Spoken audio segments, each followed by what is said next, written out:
Good morning. I am Shilpi Mehra from Priyamshi Jawahar Navodaya Vidyalaya, Bohani, Narsinghpur. Here presenting my model on sustainable agriculture. My theme is classical farming. तो generally लोग sustainable agriculture का नाम सुनते यही समझते हैं कि traditional farming practices का यूज़ करना, लेकिन इसका मतलब ये नहीं है। इसका मतलब ये है जो हमारी eco friendly and effective techniques हैं उनका यूज़ करना। तो मैंने मेरे इस प्रोटोटाइप मॉडल में बहुत सारे ऐसे स्मॉल मॉडल्स बनाए हैं जो हमारे सस्टेनेबल को और हमारे एग्रीकल्चर को और सस्टेनेबल कैसे बना सकते हैं। ये देखिए, यहाँ पे हमने एक कंपोस्ट पिट के बारे में बताया। जो हमारे काउ शेल्टर से जो काउ डग होता है उसको हम कलेक्ट करेंगे कंपोस्ट पिट में, और जो डिकम्पोजेबल मटेरियल्स हैं जैसे डोमेस्टिक वेस्ट, इन सबको हम कलेक्ट करेंगे कंपोस्ट पिट में। कंपोस्ट पिट में कलेक्ट करने के बाद इसमें हम कुछ माइक्रोब्स डालेंगे और अर्थवॉर्म्स डालेंगे, जिससे क्या होगा, हमारा मैन्योर जनरेट होगा। हम हमारे फार्म्स में फर्टिलाइजर्स यूज़ करते हैं जो हमारी सॉइल की फर्टिलिटी को लो कर देते हैं, लेकिन मैन्योर हमारी सॉइल की फर्टिलिटी को रिस्टोर करते हैं। तो हमको फर्टिलाइजर्स की जगह मैन्योर का यूज़ करना चाहिए।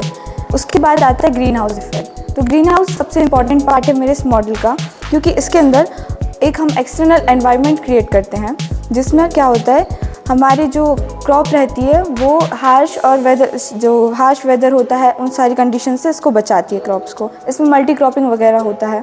इसके अंदर हमने ड्रिप इरिगेशन सिस्टम का यूज़ किया है जो वाटर को कंजर्व करता है। ड्रिप इरिगेशन सिस्टम में वाटर जो डायरेक्टली प्लांट्स की रूट्स तक जाता है और वाटर को कंजर्व करता है। हमने हमारे फार्म्स में भी ड्रिप इरिगेशन सिस्टम का यूज़ किया है, जिसमें वाटर डायरेक्टली हमारे जो क्रॉप्स है उसके रूट्स तक जाता है, जिससे हमारा वाटर कंजर्व होता है। यहाँ पे हमने सॉइल मॉइस्चर डिटेक्टर का यूज़ किया है। सॉइल मॉइस्चर डिटेक्टर डिटेक्ट करेगा कि हमारे सॉइल में कितना मॉइस्चर है। उसके बाद वो इंफॉर्मेशन कलेक्ट करने के बाद बजर करेगा, जिससे हमारा जो वाटर पंप है उसको इंफॉर्मेशन मिलेगी और वहाँ से ऑटोमेटिकली कट ऑफ हो जाएगा, जिससे हमारे फार्म्स में वाटर लॉगिंग और ओवर इरिगेशन जैसी प्रॉब्लम्स नहीं होंगी। उसके बाद अगर हमारे सॉइल ड्राई है तो भी वह वजर करेगा और यहाँ से हमारा ड्रिप इरिगेशन सिस्टम स्टार्ट हो जाएगा। इससे फार्मर्स को बहुत ज़्यादा प्रॉब्लम फेस नहीं करनी पड़ेगी। ये स्मार्ट इरिगेशन हमने हमारे इस मॉडल में ऐड किया है।